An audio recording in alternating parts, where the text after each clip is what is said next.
ზედა მახინჯაურის დაწყებითი სკოლის მოსწავლეები სექტემბრიდან სწავლას ახალ გარემოში დაიწყებენ. სკოლის შენობის რეაბილიტაცია უკვე დასრულებულია.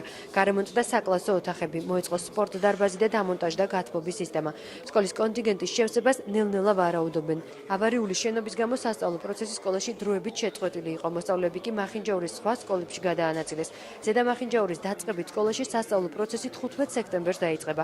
სკოლის რეაბილიტაციისთვის ხელვაჩაურის მუნიციპალიტეტის ბიუჯეტიდან 178,106 ლარი დაიხარჯა.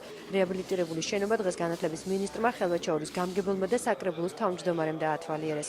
სკოლა ფაქტიურად გაჩანაგებული იყო, დანგრევის პირას იყო მისული.